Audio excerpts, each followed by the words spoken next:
प्यारे बच्चों, आज हम करने जा रहे हैं हमारी हिंदी की पाठ्य पुस्तक हमारी पहचान का पाठ 13 और जिसका शीर्षक है हवा और सूरज। बच्चों, यह एक कविता है जिसको द्वारिका प्रसाद माहेश्वरी जी ने लिखा है। ये एक बहुत ही प्यारी कविता है। इसमें हवा और सूरज की आपस में इस बात को लेकर बहस हो जाती है कि दोनों में कौन शक्तिशाली है, और एक दूसरे को शक्तिशाली साबित करने के लिए ये दोनों क्या करते हैं और अंत में किसकी जीत होती है और किसकी हार होती है, ये सब हम ये कविता पढ़कर जानेंगे। तो चलिए शुरू करते हैं कविता हवा और सूरज।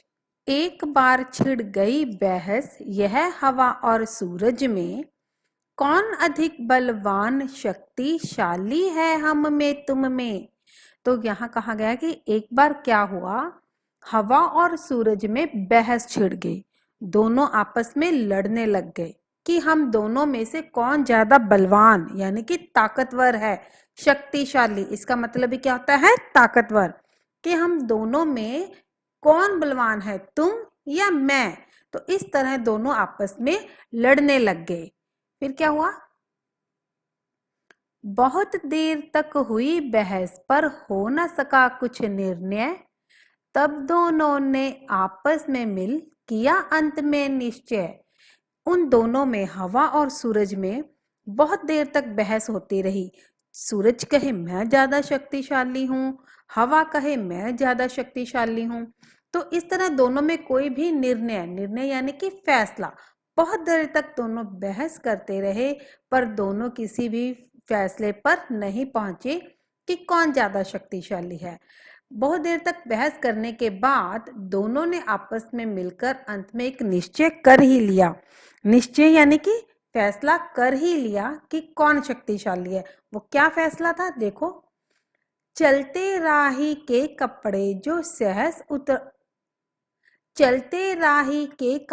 जो सहज उतरवा लेगा, हम दोनों में बस वही सबसे अधिक बलवान होगा। तो क्या हुआ दोनों में फैसला कि हम दोनों में से जो चलते हुए राही यानी कि जो रास्ते पे चल रहा आदमी है, उसके जो कपड़े, सहज का मतलब होता है आसानी से।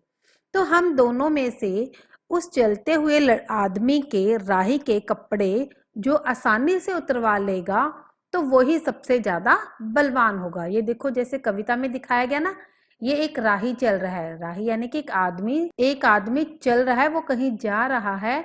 तो उस आदमी को देखकर हवा और सूरज ने ये निश्चय किया कि हम दोनों में से इस आदमी के कपड़े जो उतरवा देगा आसानी से, वही सबसे अधिक बलवान होगा। फिर क्या था, पवन चली सनसन, थी पहले उसकी बारी, वस्त्र उड़ा कर ले जाने में शक्ति लगा दी सारी। पवन यानी कि हवा। तो फिर क्या हुआ, सबसे पहले बारी किसकी आई, पवन की। तो हवा और सूरज में फैसला हो गया कि पहले कौन कोशिश करेगा उस आदमी के कपड़े उतरवाने की। तो सबसे पहले किसकी बारी आई, पवन की यानी कि हवा की।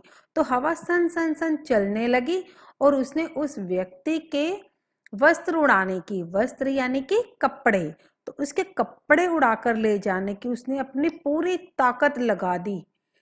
लेकिन जो जो वेग पवन का पल पल बढ़ता जाता, त्यों त्यों पथिक वस्त्र अपने कसता लपेटता जाता। यहाँ पर पथिक यानी कि राही, रास्ते पर चलने वाला। तो कहते जो जो वेग पवन का पल पल बढ़ता जाता, जैसे जैसे पवन ने तेजी से चलना शुरू किया, उसने चलते चलते एक आंधी का रूप लेना शुरू कर दिया, बहुत तेज चलने लगी। त्यों तो पथिक वस्त्र अपने कसता लपेटता जाता। त्यों तो यानी कि तब तब, पथिक यानी कि वही राही, रास्ते पर चलने वाला आदमी। तब तक वो आदमी अपने कपड़े को कसता जाता, लपेटता जाता।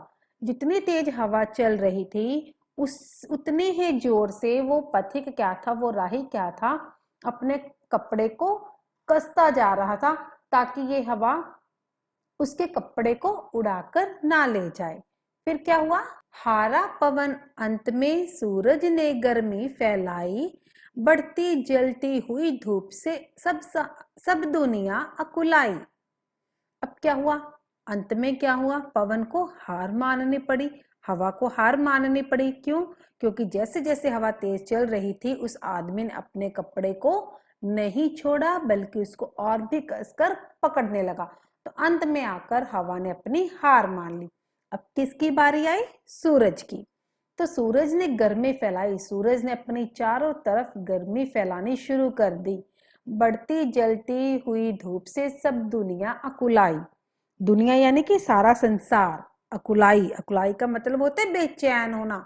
गर्मी से, जैसे पूरी गर्मी होती है ना तो हमें बहुत बेचैनी शुरू हो जाती है, हमें घबराहट होनी शुरू हो जाती है। इस तरह जैसे ही सूरज ने अपनी गर्मी फैलाई तो जिस तरह गर्मी बढ़ रही थी और धूप इतनी जल रही थी, इतनी तेज चल रही थी कि सारी दुनिया इस गर्मी से, इस तपश से अकुलाने लगी, यानी कि बेचैन होने लगी। कहीं किसी भी तरु का पत्ता एक ना हिलता, आग बरसती थी मानो कण कण तृण तृण था जलता। अब यहाँ पर तरु का मतलब क्या होता है? पेड़। तृण का मतलब क्या है? तिनका। तो कहते इतनी ज्यादा धूप पड़ रही थी, सूरज ने इतनी गर्मी फैला दी थी कि हवा तो बिल्कुल चल ही नहीं रही थी। क्योंकि अब किसकी बारी थी? सूरज की। तो हवा तो चल नहीं रही थी, इसलिए इतनी गर्मी के कारण किसी भी पेड़ का एक भी पत्ता हिल नहीं रहा था। आग बरसती थी जैसे आसमान से, इतनी ज्यादा गर्मी हो गई थी। और इतनी गर्मी से इतनी आग बरसने जैसी धूप में क्या हो गया था कि कण कण, धरती का एक एक कण, तृण यानी कि तिनका तिनका, ऐसे लग रहा था हर चीज जल रही है। धूप ने इतनी तपश पैदा कर दी थी।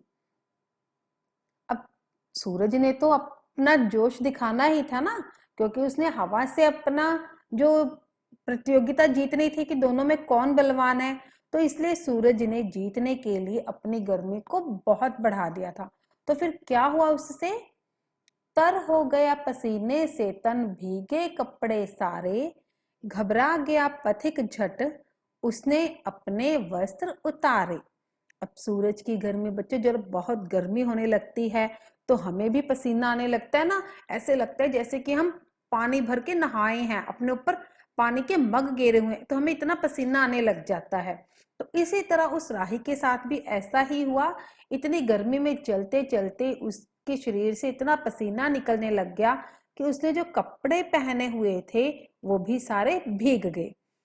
तर हो गया पसीने से तन, भीगे कपड़े सारे। तन यानी कि शरीर, तो पसीने से तन, तन यानी कि शरीर, तो पसीने से उसका सारा शरीर भीग गया था और इससे उसके कपड़े भी सारे गीले हो गए थे। तो वो घबरा गया, उसको घबराहट महसूस होने लगी गर्मी के कारण। तो वो पथिक पथिक उसने क्या किया? राही ने अचानक से एक झट से अपने कपड़े उतार दिए। दूर फेंक उनको जा बैठा वह छाया पा तरु की। इस तरह बहस खत्म हुई हवा और सूरज की। तो बच्चों जो घबराहट में आकर उस राही ने अपने उस वस्त्र उतार दिए थे, उसने उनको दूर फेंक दिए और खुद वहां तरु यानी कि पेड़ की छाया में जाकर बैठ गया। और इस तरह हवा और सूरज की बहस खत्म हुई। कैसे खत्म हुई? सूरज और हवा में यही बहस हुई थी कि दोनों में जो उस राही के कपड़े उतरवा देगा वही सबसे बड़ा शक्तिशाली होगा। तो इसमें कौन सफल हुआ? सूरज।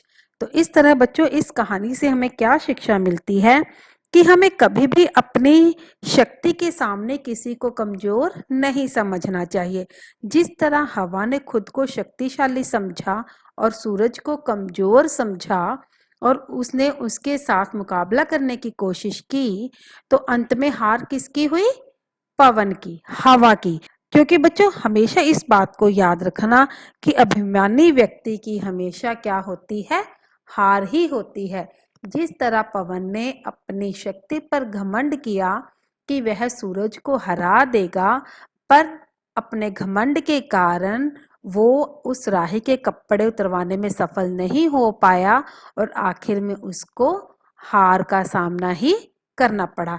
इसलिए हमें जिंदगी में कभी भी अपनी शक्ति पर अभिमान नहीं करना चाहिए और सामने वाले को कभी भी कमजोर नहीं समझना चाहिए।